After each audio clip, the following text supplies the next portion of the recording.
وَلَقَدْ يَسَّرْنَا الْقُرْآنَ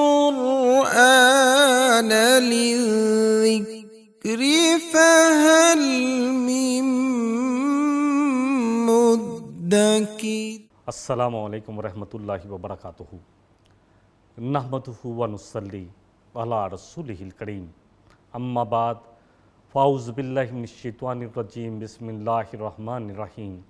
رب اشرح لی صدری ویسر لی امری واحلل عقدۃ من لسانی یفقہوا قولی واجعل لی وزیرا من اہلی رب زدنی علما۔ قرآن قصے کے حوالے سے پروگرام جو چل رہا ہے، جو قصہ چل رہا ہے قرآنی قصہ، وہ لوط علیہ السلام کا اور ستومیوں کا ہے، یعنی قوم لوط کا۔ آپ کو مبعوث فرمایا گیا اردن کے مشرقی شمال کی طرف، جہاں پر 5 بستیاں آباد تھیں، جن میں 2 بڑی بستیاں عمورہ اور سدوم کی تھیں۔ سدوم ان کا مرکزی شہر تھا۔ اس بستی میں لوط علیہ السلام کو مبعوث کیا گیا، جو کہ بھتیجے تھے حضرت ابراہیم علیہ السلام کے۔ قوم کو انہوں نے جا کر اللہ کی طرف دعوت دی۔ قوم میں جو برائیاں تھیں ان میں یہ لوگ راہزنی بھی کرتے تھے، ڈاکے بھی ڈالتے تھے، لوگوں کے مال لوٹ لیتے، مسافروں کو لوٹ لیتے، اور جو سب سے بڑا جرم ان میں آیا تھا، سب سے پہلے کسی قوم میں جو آیا، وہ یہ تھا کہ یہ ہم جنس پرست تھے۔ مردوں سے اپنی شہوت پوری کرتے تھے، جنسی تعلقات قائم کرتے تھے، اور یہ کام کرتے ہوئے وہ بالکل بھی شرمندہ نہیں تھے، شرم نہیں آتی تھی۔ اپنی محافل میں، اپنے کلبوں میں سرے عام یہ کام کرتے، اور جو نہیں کام کرتا تھا اس کو سمجھتے تھے کہ یہ ہم میں سے نہیں ہے۔ اللہ اکبر۔ پوری قوم اس گھنونے، اس بے شرمی والے کام میں ملوث ہو چکی تھی۔ سپورٹ ان کو ان کی عورتیں بھی کر رہی تھیں۔ وہ سمجھ رہے تھے کہ اس طرح ہمیں بہت سارے جو ذمہ داریاں ان سے نکل جائیں گے، اور پھر شیطان ان کو ایسا بہکایا کہ انہیں اب عورتوں میں لذت ہی نہیں آتی تھی، مردوں سے جنسی خواہش پوری کرتے تھے، شہوت پوری کرتے تھے۔ لوط علیہ السلام نے بہت سمجھایا، لیکن انہوں نے اس کے جواب میں صرف یہی کہا کہ ان کو نکالو، یہ کچھ لوگ ہیں جو بڑے اپنے آپ کو پاک سمجھتے ہیں، یعنی یہ اور ان کی 2 بیٹیاں جو مسلمان تھیں، تو ان کو نکالو اپنی بستی سے۔ یہ ہمارے ساتھ کیوں رہ رہے ہیں؟ اگر انہیں لگتا ہے کہ ہم بے شرمی والا کام کر رہے ہیں، ہم ناپاک لوگ ہیں، تو یہ بڑے پاکیزہ لوگ ہیں، نکلے ہماری بستی سے۔ اور کہا کہ لوط اگر تو باز نہ ہے تو ہم تجھے اپنی بستی سے نکال دیں گے۔ اور پھر کہا لوط علیہ السلام سے کہ لے آؤ عذاب۔ لوط علیہ السلام ان کو خبردار کرتے تھے کہ اگر تم باز نہ آئے تو تم پر اللہ کا عذاب آئے گا۔ تو کہا لے آؤ عذاب، لے آؤ عذاب جس سے تو ہمیں ڈراتا ہے، اگر تو واقع رسول ہے اور سچا ہے۔ لوط علیہ السلام نے اللہ سے دعا کی کہ اللہ میری مدد کر ان مفسدوں کے خلاف، ان نافرمانوں کے خلاف۔ سورہ ذاریات میں یہ واقعہ اس طرح آتا ہے، آیت نمبر 31 سے، کہ جب خوشخبری سنا دی ابراہیم علیہ السلام کو فرشتوں نے، تو انہوں نے ان سے پوچھا قال فما خطبکم ایھا المرسلون، پوچھا کہ اے رسولو، اے بھیجے ہوئے رسولو، تمہارا اور کیا معاملہ ہے؟ قالوا انا ارسلنا الی قوم مجرمین، کہا کہ ہمیں بھیجا گیا ہے مجرم لوگوں کی طرف، جو اللہ کی حدود کو پامال کرنے کے جرم میں ملوث ہے، جو ہم جنس پرستی کے جرم میں ملوث ہیں، جو ڈاکے ڈال رہے ہیں، راہزنیاں کرتے ہیں، ان مجرموں کی طرف ہمیں بھیجا گیا ہے تاکہ ہم ان پر اللہ کا عذاب نازل کریں۔ لِنُرْسِلَ عَلَيْهِمْ حِجَارَةً مِّن طِينٍ، تاکہ ہم ان پر پتھروں کی بارش برسائیں۔ مُصَوَّمَةً عِندَ رَبِّكَ لِلْمُسْرِفِينَ، جو نشان زدہ پتھر ہوں گے، ہر شخص کا نام لکھا ہوگا پتھر پہ کہ کس کو کون سا پتھر لگنا ہے، اور یہ پتھر ایسے ہی لگ رہے تھے جیسے آج آپ میزائل سمجھ لیں۔ اللہ اکبر، جس کو لگتے اس کا جسم پھاڑ دیتا، اور پھر اللہ کی طرف سے یہ میزائل آ رہے تھے نشان زدہ۔ کن کے لیے؟ للمسرفین، جو زیادتی کرنے والے تھے۔ سورہ صافات کی آیت نمبر 133 سے یہ آیتیں اس طرح تھی، اللہ فرما رہے ہیں کہ لوط ہمارے رسولوں میں سے تھے، اذ نجیناہ واہلہ اجمعین، جب ہم نے اسے اور اس کے دونوں بیٹیوں کو، یعنی اس کے دونوں گھر والوں کو نجات دی، اس عذاب سے بچا لیا، الا عجوزا فی الغابرین، لیکن وہ بوڑھیا جو اس کی بیوی تھی وہ پیچھے رہنے والی تھی۔ ثم دمرنا الآخرین، پھر ہم نے تہس نہس کر دیا پیچھے رہنے والوں دوسروں کو، یعنی قوم کو۔ اللہ فرما رہے ہیں کہ بے شک تم لوگ، کن سے خطاب ہے؟ قریش مکہ سے، کہ تم ان بستیوں سے گزرتے ہو صبح اور شام، مصبحین و باللیل، اور راتوں کو بھی، کیونکہ ان کے راستے میں آتی تھی، یہ تجارت کے لیے جب جاتے تھے شام کی طرف تو اردن کے علاقے سے گزرتے تھے. یہ بستی، یہ ڈیڈ سی، یہ جو بحر مردار ہے، اللہ اکبر، یہ ان کے راستے میں آتا تھا. یہ عبرت ان کے راستے میں تھی. ان کو پتہ تھا کہ اس قوم کے ساتھ کیا ہوا. افلا تعقلون. تو اللہ ان سے کہہ رہے ہیں، ان کو جھنجھوڑ ہے کہ کیا پھر بھی سوچو گے نہیں، سمجھو گے نہیں، عقل سے کام نہیں لوگے؟ کہ جن لوگوں نے اللہ کی نافرمانی کی، جن قوموں نے رسولوں کی نافرمانی کی، رسولوں کی دعوت نہ مانی، ان کے ساتھ کیا ہوا؟ کیا عقل سے کام نہیں لوگے؟ سورہ الاعراف کی آیت نمبر 84 میں آتا ہے فَانْجَيْنَاهُ وَأَهْلَهُ. اللہ فرما رہے ہیں ہم نے نجات دی اس کو، یعنی لوط علیہ السلام کو اور اس کے گھر والوں کو، إِلَّا امْرَأَتَهُ، اس کی بیوی کے سوا، کانت من الغابرین، وہ پیچھے رہنے والوں میں سے تھی. قوم کے ساتھ اس کو بھی عذاب آنا تھا. وَأَمْطَرْنَا عَلَيْهِمْ مَطَرًا. اللہ فرما رہے ہیں کہ ہم نے مطرن، ایک بارش کی، یعنی پتھر برسائے. فَانْظُرْ كَيْفَ كَانَ عَاقِبَةُ الْمُجْرِمِينَ. تو دیکھیے اے نبی صلی اللہ علیہ وسلم پھر کیا انجام ہوا مجرموں کا، جو جرم کرنے والے تھے، جو اتنے گنونے جرم کا ارتکاب کر رہے تھے، اللہ کی حدود کو پامال کر رہے تھے، اللہ کی حدود کا مذاق اڑا رہے تھے، فطرت کو مسخ کرنے کی کوشش کر رہے تھے جو اللہ نے پیدا کی اس کو. سورہ ہود میں آتا ہے قالوا یا لوط انا رسول ربک. فرشتوں نے آ کے اپنا تعارف کرایا کہ آپ گھبرائے نہیں، ہم تو آپ کے رب کے بھیجے ہوئے فرشتے ہیں. ربک لن یصلوا الیک فاسری باہلک بقطع من اللیل. تو آپ اس طرح کریں کہ اپنے گھر والوں کو لے کے، اپنی دونوں بیٹیوں کو لے کر رات کے ایک حصے میں نکل جائے یہاں سے. اب ان پر عذاب آنے والا ہے. ولا یلتفت منکم احد الا امرأتک. تم میں سے کوئی بھی پیچھے مڑ کر نہیں دیکھا، ہاں نہیں دیکھے گا، یعنی تم بھی اے لوط علیہ السلام اور تمہاری دونوں بیٹیاں بھی، مگر تمہاری بیوی وہ دیکھے گی، کیونکہ اس کی ہمدردیاں قوم کے ساتھ تھی جیتے وقت. اب عذاب آئے گا تو یہ قوم کے ساتھ ہی شامل ہوگی. انہو، بے شک وہ عذاب، مصیبہا ما اصابہم، پہنچے گا اس کو بھی جو ان کو پہنچنے والا ہے. اور بے شک اس عذاب کا وقت بالکل صبح صبح ہے. الیسا، پھر کہا انہوں نے الیسا صبح بقریب، تو کیا صبح قریب نہیں آ لگی؟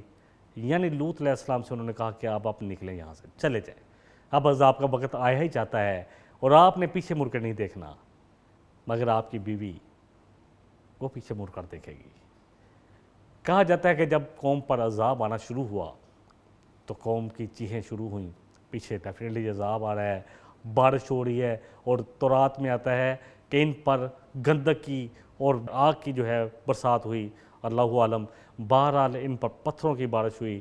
ان کو پہلے اللہ اکبر فرشتے کہتے ہیں جبریل علیہ السلام نے اس بستی کو اٹھایا اور جا کر اوپر سے پٹک دیا. ان کا اوپر والا نیچے اور نیچے والا اوپر ہو گیا. جتنے بھی قوموں پر عذاب آئے ان میں سب سے بدترین عذاب، سب سے ذلت والا عذاب اس قوم پر آیا، کیونکہ یہ اللہ کی فطرت کے خلاف چل رہے تھے. تو بہرحال ان آیتوں کو ہم اردو میں ایک دفعہ پڑھ لیتے ہیں تاکہ بات زیادہ سمجھ میں آ جائے. انہوں نے کہا اے لوط ہم تیرے رب کے بھیجے ہوئے فرستادے ہیں، فرشتے ہیں، اور یہ تجھ تک نہیں پہنچ سکیں گے. جو یہ باہر کھڑے ہیں تو فکر نہ کر، کیونکہ یہ تیرے تک نہیں پہنچیں گے. آپ کیا کرو فاسری باہلک بقطع من اللیل، تو آپ رات کے ایک حصے میں اپنے گھر والوں کو لے کے نکل جائیں، اور تم میں سے کوئی بھی پیچھے نہیں مڑ کر دیکھے گا، مگر ماں سوائے تمہاری بیوی کے وہ دیکھے گی، کیونکہ وہ قوم کے ساتھ تھی. اب اس کا انجام بھی قوم کے ساتھ ہوگا. بے شک یہ عذاب جو ہم وارد کرنے والے ہیں قوم لوط پر، سدومیوں پر، وہ اس کو بھی پہنچ کر رہے گا. اور دیکھو عذاب کا وقت جو ہے وہ آیا جاتا ہے، صبح کا وقت ہے، تو کیا صبح قریب نہیں ہے؟ لہٰذا لوط علیہ السلام آپ نکلیں اپنی دونوں بیٹیوں کو لے کے، اپنے گھر والوں کو لے کے. پھر اللہ فرما رہے ہیں آیت نمبر 82 ہے سورہ ہود کی فَجَعَلْنَاهَا عَالِيَّهَا سَافِلَاهَا، کہ ہم نے ان کا اوپر والا نیچے اور نیچے والا اوپر کر دیا. وَأَمْطَرْنَا عَلَيْهِمْ حِجَارَةً مِّن سِجِّيلٍ، اور ہم نے ان پر پکے ہوئے پتھروں کی، میزائلوں کی بارش کی، نشان زدہ پتھر. اللہ فرمانے ہیں کہ ان میں بڑی آیات ہیں جو عقل شعور رکھنے والے، اللہ اکبر، اہل علم، وہ لوگ جو بڑے سمجھدار ہیں، ان کے لیے بڑی نشانیاں ہیں اس پورے واقعہ میں، لوط علیہ السلام کے قصے میں. آج بھی بحر لوط، ڈیڈ سی، اللہ اکبر، بحر میت، بحر مردار، لوگوں کے لیے جو عقل والے ہیں، جو شعور رکھتے ہیں، جو سمجھ بوجھ رکھنے والے لوگ ہیں، ان کے لیے بڑی نشانیاں ہیں کہ کیا ہوا اس قوم پہ۔ آج بھی کہتے ہیں یہ 400 میٹر جب ان کے اوپر عذاب آیا، سب سے پہلے اس بستی کو اٹھایا گیا، پھر پٹکا گیا، اوپر والا نیچے، نیچے والا اوپر ہوا، پھر ان پر گندک کی آگ کی بارش کی گئی۔ تو رات میں آتا ہے، اللہ فرما رہے ہیں قرآن میں کہ ان پر پکے ہوئے پتھر لگے، ان کو جن پر ہر پتھر میں نشان لگا تھا، اور جو پتھر جس کو لگنا تھا اس کو لگا اور اس کو جا کے پھاڑ رہا تھا اس کے جسم کو۔ پھر اللہ نے ان کو زمین کے اندر 400 میٹر اندر تک لے گیا، اللہ اندر ان کو دنسا دیا، پھر وہاں سے پانی نکل گیا۔ اللہ اکبر، بحر مردار، یہ ڈیڈ سی، بحر لوط، یہ پانی اسی وجہ سے نکلا ہے۔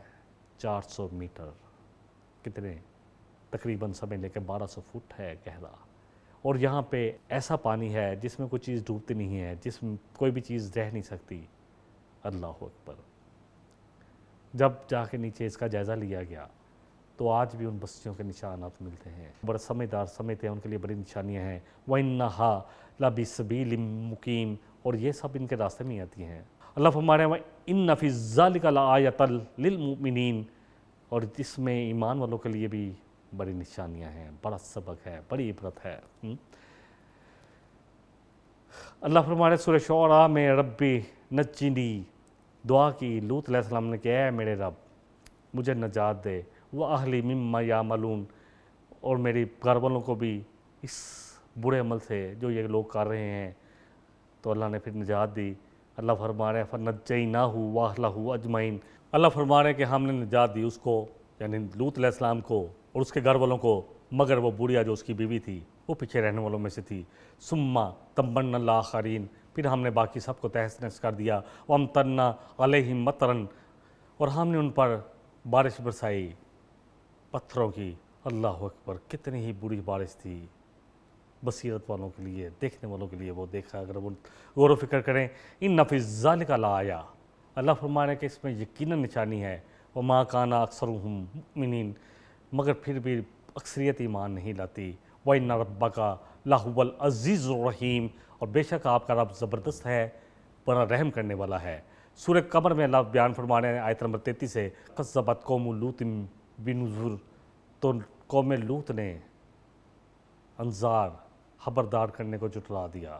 انا ارسلنا علیہم حاصبا، تو ہم نے ان پر برسائے پتھر، الا آل لوط، ما سوائے لوط اور اس کی آل کے، نجیناہم بسحر، ہم نے ان کو صبح کے وقت، سحری کے وقت نجات دی۔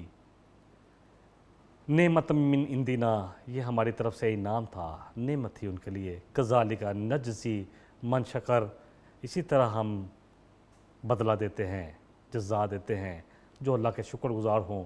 وَلَقَدْ صَبَّحَهُمْ بُكْرَةً عَذَابٌ مُسْتَقِرٌ، اللہ فرما رہے ہیں کہ یقیناً آیا ان پر عذاب جو کہ بڑا سخت جاری رہنے والا تھا صبح کے وقت۔ فَذُوقُوا عَذَابِي وَنُذُرِ، اللہ فرما رہے ہیں کہ چکھو ہمارا عذاب اور ہمارے ڈرانے کا مزہ۔ وَلَقَدْ يَسَّرْنَا الْقُرْآنَ لِلذِّكْرِ فَهَلْ مِن مُدَّكِرٍ، یہ خطاب اب میرے اور آپ کے ساتھ ہے۔ اللہ فرما رہے ہیں کہ ہم نے قرآن کو نصیحت کے لیے، ہدایت کے لیے آسان کیا ہے، تو ہے کوئی جو نصیحت پکڑے۔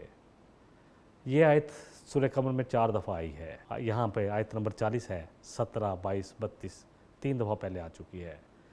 جس قوم پر بھی عذاب آیا اللہ نے کہا وَلَقَدْ يَسَّرْنَا الْقُرْآنَ لِلذِّكْرِ، کہ اے قرآن والو، اے اہل قرآن، جو قرآن پر ایمان رکھتے ہو تو یاد رکھو کہ ہم نے اس کو نصیحت کے لیے آسان کیا ہے، تو ہے کوئی جو نصیحت پکڑے۔ قرآن پہ زبانی ایمان رکھنا، قرآن سے ہدایت نہ لینا، اس پر یقین نہ کرنا کہ یہ اللہ کی کتاب ہے، یا یقین کرنے کے باوجود بھی اس کا حق ادا نہ کرنا، تلاوت کا حق نہ ادا کرنا، یعنی قرآن کو تجوید کے ساتھ پڑھنا اور اتنی عربی نہ سیکھ لینا جس سے قرآن براہ راست سمجھ میں آئے، پھر اس کے حلال کو حلال اور اس کے حرام کو حلال نہ جاننا، پھر اس کو اپنی زندگیوں میں عملوں میں نہ لے کے آنا اور پوری دنیا تک نہ پہنچانا۔ اگر یہ ہم نہیں ادا کریں تو یہ حق ادا نہ ہوگا قرآن کا۔ تو اللہ نے اس کو بڑا آسان کیا ہے۔ اب کچھ اسٹیٹسٹکس ہیں جو لیے گئے ہیں جو آج کل دنیا میں چل رہے ہیں۔ آج ہم جنسیت کے حامی جس طرح جوش و خروش میں خوشیاں منا رہے ہیں، اللہ اکبر، اور میڈیا والے ان کی خوشیوں کو دکھاتے بھی ہیں۔ آج کوئی ہی ملک اس سے بچ پایا ہے، اور جو ہم جنس پرست ہیں وہ تحسین حاصل کر رہے ہیں، داد و تحسین کہ دیکھو ہم نے کتنا بڑا کام کیا، ایک فطری عمل تھا، اللہ اکبر، فطرت کے خلاف جاتے ہیں اور سمجھتے ہیں، پھر کہتے ہیں کبھی اس کو مورسی کہتے ہیں کہ جی جینیٹکلی ہم میں آیا ہے تو ہمارے حقوق کی پامالی ہو رہی تھی، ہمیں ہماری مطابق ہماری زندگی ہمارے مطابق نہیں گزارنے دی جا رہی تھی۔ استغفر اللہ۔ قرآن و حدیث کا مطالعہ کریں ہم مسلمان، کیونکہ یہ مسائل اب ہم مسلمانوں میں بھی آ رہے ہیں۔ اللہ کرے اللہ ہماری بیٹیوں کو ہمارے بیٹوں کو بچائے۔ یونیورسٹی میں جو ہاسٹلوں میں رہتے ہیں، شیطان اپنا ننگا ناچ ہر جگہ ناچ رہا ہے، لوگوں کو ایسی چیزوں میں اٹریکشن دلوا رہا ہے جو اللہ کی حدود کو پامال کرنے والی ہیں، جو فطرت کے خلاف ہیں۔ اللہ اکبر۔ حضرت لوط علیہ السلام کی قوم بھی اسی طرح خوش ہو رہی تھی، بے حیائی کا مظاہرہ کر رہی تھی اور ڈٹائی دکھا رہی تھی، جس طرح آج دنیا کی بہت ساری قومیں سو کالڈ اپنے آپ کو ماڈرن سمجھنے والے ترقی یافتہ ملک جنہوں نے اس کو قانونی حیثیت دے دی ہے، وہ خوش ہو رہے ہیں، وہاں کے رہنے والے خوش ہو رہے ہیں۔ جب اللہ کے عذاب کے فرشتوں کو حضرت لوط علیہ السلام کے پاس بھیجا گیا تھا تو پھر اللہ کی پکڑ ایسی آئی کہ پھر اس قوم کو ایسا عذاب ملا جو اس سے پہلے کسی کو نہ دیا گیا تھا۔ ہم جنس پرستی ایک غیر فطری عمل ہے۔ آج کل اس پر بہت بحث ہوتی ہے، بہت ڈبیٹ ہوتی ہے میڈیا پر کہ آیا ہم جنس پرستی فطری عمل ہے یا غیر فطری۔ کچھ کیونکہ ہمسایہ ملک جہاں پہ الحمدللہ مسلمانوں کی تعداد تقریباً 20 کروڑ ہے، اور وہ لوگ جو ہندو مت بھی ہیں ان کے مذہب میں یہ چیز جائز نہیں تھی، لیکن کیونکہ اب دنیا میں اس چیز کو اتنا پروموٹ کیا گیا کہ کچھ فگر ہیں جو آپ کے سامنے رکھنے ہیں۔ 2 جولائی 2009 کو دلی ہائی کورٹ کے چیف جسٹس اجیت پرکاش اور جسٹس ایس مرلی دھرن نے سیکشن 477 جو انڈیا کا تھا، انڈین کورٹ کا تھا، کے تحت یہ فیصلہ دیا کہ مرد سے اپنی جنسی خواہش پوری کر سکتا ہے، اسی طرح عورت سے اپنی جنسی خواہش پوری کر سکتی ہے۔ اللہ ہم سب کو معاف کرے، اللہ ہم سب کو پناہ دے۔ اور انہوں نے کہا کہ یہ جرم نہیں ہے بلکہ ان کا حق ہے۔ اس سے جو لوگ ہم جنس پرستی کے حق میں تھے، اندھے ہونے والے لوگ جو اپنی جنسی خواہش میں اندھے ہوئے ہوتے ہیں، جو فطرت کے خلاف جانے والے لوگ ہوتے ہیں، جو فطرت کو اللہ کی حدود کو پامال کرنے والے لوگ، جو فطرت کو مس کرنا چاہتے ہیں، وہ لوگ، ان کا حوصلہ کچھ اور بڑا، وہ سپریم کورٹ چلے گئے۔ سپریم کورٹ نے 11 دسمبر 2013 کو دفعہ 377 کے تحت یہ پورا مقدمہ سنا اور اس کو غلط قرار دیا، اور یہ فیصلہ دیا کہ ہم جنس پرستی نہ صرف غلط ہے بلکہ جرم ہے۔ دفعہ 377 کے تحت ہم جنس پرستی غیر قانونی قرار پائی، اس فعل میں ملوث لوگوں کو اس دفعہ کے تحت سزائیں بھی ہو سکتی ہیں، ان کو خبردار کر دیا گیا۔ یہ فیصلہ آنا تھا کہ میڈیا جیسے ہمیشہ ہوتا ہے طرح طرح کے شور برپا کرنے شروع ہو گیا کہ لوگوں کی آزادی پہ حملہ کیا گیا ہے، لوگوں کے حقوق کو پامال کیا جا رہا ہے، اور اب حد تو یہ ہو گئی کہ اس فیصلے کے خلاف انڈیا میں بڑے بڑے لیڈروں نے بھی واویلا مچایا۔ اللہ تعالیٰ معاف کرے۔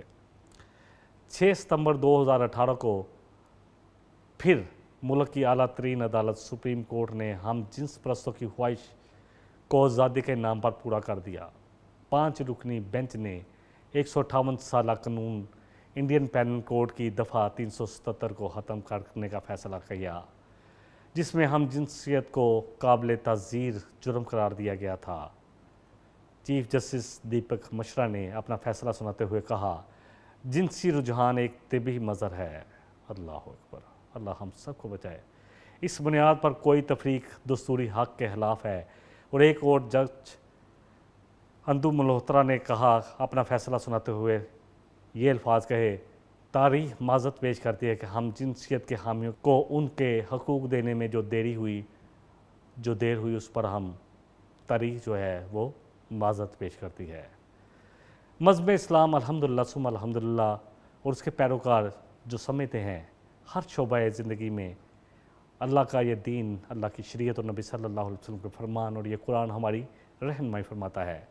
اسلام ایک مکمل دین ہے، باقی سب مذہب ہو سکتے ہیں، یہ دین ہے، ایک پورا ضابطہ حیات ہے انشاءاللہ، ایک پورا دستور ہے اس میں، جو اپنے ماننے والوں کو، جو ایمان والوں کو زندگی کے کسی موڑ پر بھی بے لگام نہیں چھوڑتا یا ان کی رہنمائی کے بغیر نہیں چھوڑتا کہ جیسے چاہے زندگی گزارے۔ اس معاملے میں بھی اسلام نے ایمان والوں کی مکمل رہنمائی فرمائی ہے۔ اسلام کے قانون کے خلاف زندگی گزارنے پر سراسر ذلت اور نقصان ہے۔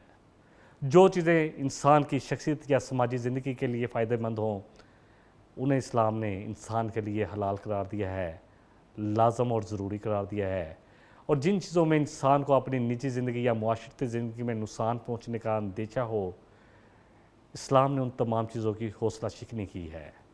معاشرے کو امن اور سلامتی کا گہوارہ بنانے کے لیے، اس شر اور فساد کو، بے حیائی کو ختم کرنے کے لیے اور معاشرے کو اس بے حیائی سے بچانے کے لیے، بد کرداری سے محفوظ کرنے کے لیے مذہب اسلام نے جو فطری قانون عطا فرمائے ہیں وہ کسی بھی اور مذہب میں شاید ہمیں نہیں ملیں گے، کیونکہ باقی جتنے بھی اہل کتاب کے مذہب تھے ان میں بھی بہت ساری تحریفات آ چکیں، من چاہی باتیں شامل کر دی گئیں۔ یہ قرآن آج بھی حالت ہے اور قیامت تک رہے گا، اس کی ذمہ داری اللہ نے لی ہے، اس میں کوئی چیز اپنی طرف سے شامل نہیں کی جا سکتی۔ اور پھر نبی صلی اللہ علیہ وسلم کی مبارک زندگی کو اس طرح محفوظ کیا گیا کہ جس نے بھی حدیث پیش کی اس کی زندگی کے پورے حالات لیے گئے۔ اللہ اکبر۔ قرآن اور سنت، نبی رحمت صلی اللہ علیہ وسلم نے فرمایا کہ 2 چیزیں تمہیں چھوڑے جا رہا ہوں، ایک کتاب اللہ اور ایک میری سنت، جب تک اس کو تھامے رکھو گے گمراہ نہیں ہوگے۔ انسانی نسل کی افزائش اور انسانوں کے باہمی تعلقات کا انحصار مرد اور عورت کے تعلق پر ہے۔ جس معاشرے میں یہ جتنا مرد اور عورت کا تعلق شوہر اور بیوی کی صورت میں مضبوط ہوتا ہے، وہ معاشرہ اتنا ہی پرامن، خیر و برکت کا حامل ہو جاتا ہے۔ جس مذہب اور معاشرے میں اس تعلق کے ضوابط نہیں ہوں گے، اس معاشرے کی مثال تو جنگل سی ہے، بلکہ جنگل سے بھی بدتر، جہاں جانور بغیر قاعدے کے، کلیے کے اخلاق جنسی کرتے ہیں، سر عام کرتے ہیں، انسان ان سے بھی زیادہ گزر جاتے ہیں۔ جو بھی معاشرہ جو ہے اس سے حالی ہوگا وہ ایک جنگلی معاشرے کا ہی اللہ اکبر نقشہ پیش کرے گا۔ مذہب اسلام نے عورتوں اور مردوں کے مجرد یعنی بن بیاہے رہنے کو زندگی میں عیب قرار دیا اور اپنے ماننے والوں کو نکاح کی ترغیب دی۔ کہا گیا کہ ہر وہ شخص جو معاشرے میں مجرد ہے یعنی بن بیاہا ہوا ہے، اگر شادی کی عمر کو پہنچ چکا ہے، چاہے لڑکی ہو چاہے لڑکا ہو، اس کی شادی جلد کر دینی چاہیے۔ اور آج جو معاشرے میں حالات چل رہے ہیں، اللہ تعالی ہم سب کو سمجھ دے، اپنے بیٹوں کی اپنی بیٹیوں کی شادی جلد کرے، کیونکہ موبائل کی صورت میں ہم نے جو اللہ اکبر یہ آلہ پکڑا دیا ان کے ہاتھ میں، یہ تو ایسی چیز ہے جس نے معاشروں کی پوری نسل کو تباہ کر دیا ہے۔ ہر چیز میں ایسی آزادی دی گئی ہے۔ پورن موویز پاکستان میں کتنی دیکھی جا رہی ہیں۔ اللہ کے واسطے اپنی اولادوں کو جلدی، ایک تو ان کو اسلام کی طرف لے کر آئیں، اور جیسے ہی وہ اس قابل ہوں شادی کے تو ان کی شادی کر دیں۔ پڑھتے رہیں بچے، تعلیمیں بھی مکمل ہو جائیں گی انشاءاللہ، اللہ رزق بھی دے گا، جابیں بھی مل جائیں گی، لیکن اصل بات یہ ہے کہ پاکیزہ ماحول، پاکیزہ معاشرے کے لیے یہ بہت ضروری ہے۔ بہرحال اسلام نے نکاح کو آسان کرنے کی تاکید کی ہے، اور آج نکاح کو ہم لوگوں نے بہت سارے رسم و رواج کی وجہ سے مشکل کر دیا۔ زنا آسان ہو گیا، نکاح مشکل ہو گیا، یہاں تک کہ نکاح کی ترکیب کے لیے کہا گیا، سورہ نور کی آیت ہے، اللہ فرما رہے ہیں کہ نکاح کر دو، آیت نمبر 32 ہے کہ نکاح کر دو تم میں جو بھی مجرد ہے، بن بیاہ ہے یا بیوہ ہے یا رنڈوے ہے، سب کو نکاح کے بندھن میں لے آؤ۔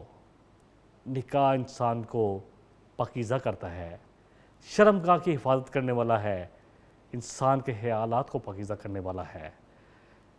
صحیحین میں حدیث ہے، عبداللہ بن مسعود راوی ہیں، صحیح مسلم صحیح بخاری میں، نبی رحمت صلی اللہ علیہ وسلم نے فرمایا، اے نوجوانوں کی جماعت، جو تم میں نکاح کی استطاعت رکھتا ہو، جو بھی اس کو چاہیے نکاح کر لے۔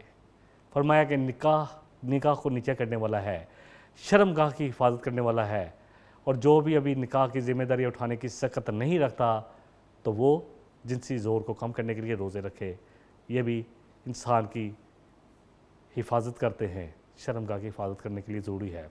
دیکھیں اللہ نے ہر جاندار کے لیے نر اور مادہ ہر جاندار میں بنایا۔ آپ جتنے بھی مویشی جانور دیکھ لیں، انسیکٹس دیکھ لیں، پرندے دیکھ لیں، سب میں نر اور مادہ ہیں، ایون کہ پودوں میں بھی نر اور مادہ ہیں۔ یہ جب ان کا ملاپ ہوتا ہے اور انسانوں میں نکاح شادی کی صورت میں ہوتا ہے جو حلال طریقہ ہے، تو اس سے افزائش نسل ہوتی ہے، انسانوں کی نسل آگے بڑھتی ہے۔ جنسی ملاپ جسے سیکس میچول کہا جاتا ہے، دو لوگ ملتے ہیں، اس عمل کو کرتے ہیں، قدرت کے عین مطابق ہے، یقین جانیں۔ جب شوہر اور بیوی جب آپس میں یہ تعلق قائم کرتے ہیں تو اللہ کے رسول صلی اللہ علیہ وسلم نے فرمایا کہ اس پر بھی اجر ہے۔ صحابہ نے کہا کہ ہم تو اپنی خواہش پوری کریں، شہوت پوری کریں، جنسی خواہش پوری کریں، اس پر بھی اجر۔ فرمایا اگر یہ تم حلال طریقے کے بجائے حرام طریقے سے کرتے تو گناہ ہوتا؟ کہا ہوتا۔ کہا پھر اب تم حلال طریقے سے جب کرتے ہو تو اس پر بھی اجر ہے۔ یہ دین فطرت ہے، قدرت کے قانون کے عام عین مطابق ہے۔ ایک عورت اور ایک مرد کا آپس میں نکاح کر دیا جائے، ایک لڑکے اور ایک لڑکی کا نکاح کر دیا جائے۔ انسانی قانون کسی حال میں قانون الہی کے متبادل نہیں ہو سکتا۔ آج جو قانون بنایا جا رہا ہے، جو معاشرے میں لڑکے یا مردوں کو مردوں کے ساتھ رہنے کی اجازت دی جا رہی ہے اور شادی بھی کر سکتے ہیں، عورتوں کو عورتوں کے ساتھ کہ وہ اپنی جنسی تسکین کے لیے ایک دوسرے سے فائدہ اٹھا سکتے ہیں، یہ اللہ کی فطرت کے خلاف ہے، اللہ کے قانون کے خلاف ہے۔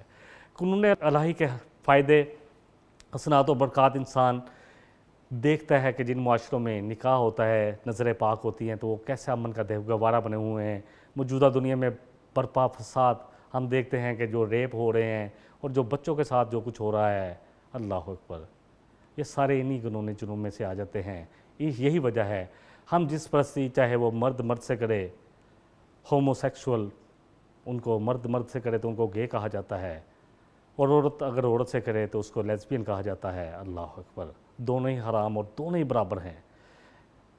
کبھی گناہ ہے، گندہ ترین کام ہے، غلیظ ترین اور شرمناک کام ہے۔ دیکھیں، مرد کو نہ تو حمل ٹھہر سکتا ہے، نہ افزائش نسل ہو سکتی ہے، اور عورت کے رحم میں اللہ نے یہ رکھا ہے کہ بچے کی افزائش وہیں ہونی ہے، اس کے رحم میں رکھا ہے۔ مرد سے جو نطفہ نکلتا ہے وہ جذب ہونے کی طاقت جو ہے مرد میں نہیں رکھتا بلکہ عورت میں جا کر اللہ نے ایک پورا طریقہ رکھا ہے۔ سورہ مومنون میں اس کا بتایا ہے کہ ہم نے تمہیں ایک نطفے سے پیدا کیا ہے، پھر اس نطفے کو علقہ سے مضغہ سے عظامہ، پھر اس پر ہم نے پٹھے یعنی کہ ہڈیوں پر پٹھے چڑھائے، پھر خوبصورت صورت میں تمہیں لے آتے ہیں۔ یہ ہے اللہ کی فطرت، یہ ہے فطری عمل۔ جب یہ کام نہیں ہوگا تو پھر کیا ہوگا؟ دنیا میں ایڈز پھیلے گی، اور آج دنیا میں ایڈ اتنی زیادہ ہوگی کہ اس نے تباہی مچا رکھی ہے۔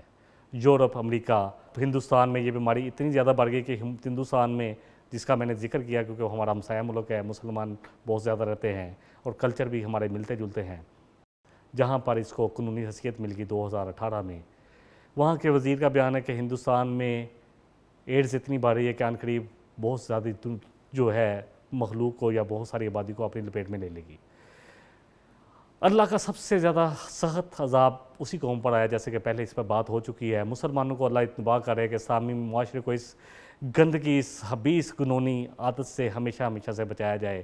ہمارے مدرسوں کو، ہمارے اسکولوں کو، ہمارے کالجوں کو، ہمارے ہاسٹلوں کو، ہماری بیٹیوں کو، ہمارے بیٹوں کو، ہماری بہنوں کو، ہمارے بھائیوں کو اللہ کرے کہ اللہ سب کو بچا لے۔ نبی رحمت صلی اللہ علیہ وسلم کا فرمان ہے، اللہ اکبر، یہ کتنا جرم ہے کہ فرمایا کہ جو بھی یہ جرم کریں، یعنی جو بھی گے ہوں یا لیسبین ہوں، ان کو قتل کر دو۔ اللہ اکبر، بڑی سخت حدیث ہے، ابو داؤد میں بھی ہے، ابن ماجہ میں، ترمذی شریف میں۔ موجودہ معاشرے میں بہت ضرورت ہے اسلامی احکامات کی تعلیم دی جائے، لوگوں کے دل میں اسلام کی تعلیمات اتاری جائیں، آخرت کا خوف پیدا کیا جائے، بات کو سمجھایا جائے، دل و دماغ میں یہ بات ان کی ڈالی جائے کہ مومن کی صرف روئی اللہ کی فرما برداری میں ہے اور دین پر عمل کرتے ہوئے ہے۔ اللہ کی حدود کا تجاوز کر کے انسان اچھی زندگی نہیں گزار سکتا۔ اسلامی معاشرہ ان گندے کاموں اور فعل کو کنڈیمڈ کرتا ہے اور ان سے پرہیز کرنے کا حکم دیتا ہے، ورنہ اس کا انجام بہت بھیانک ہے، خطرناک ہے۔ عذاب الہی سے ہمیں کبھی بھی غافل نہیں ہونا چاہیے۔ اللہ کرے یہ باتیں سمجھ میں آئیں۔ انسانی نسل جو ہے اس کی بقا اسی میں ہے کہ انسان نکاح میں آئیں اور بندھن اللہ کے مقرر کردہ ایک قانون کے تحت نکاح کے بندھن میں آئیں، اپنی نظروں کو، اپنی شرم گاہوں کو، اپنے آپ کو بچائیں۔ اللہ سبحانہ و تعالیٰ نے نکاح شریعت کی نکاح میں اتنا پاکیزہ ہے، اتنا ٹھوس پائیدار اور دیر پر رشتہ ہے کہ یہ رشتہ وہ ہے جو سب سے پہلے قائم ہوا آدم اور حوا میں، اور جنت میں بھی اللہ جب ذکر فرماتے ہیں تو اللہ زوجین کا ذکر فرماتے ہیں، وہاں بھی یہ رشتہ قائم ہونا ہے۔ اللہ کرے کہ ہم اس بات کو سمجھیں اور اللہ کے قرب حاصل کریں، قرآن اور رسول صلی اللہ علیہ وسلم کی مبارک زندگی کو پڑھیں، صحابہ کی زندگی کو پڑھیں۔ اللہ ہم سب کو اس گناہ جرم سے بچا لے۔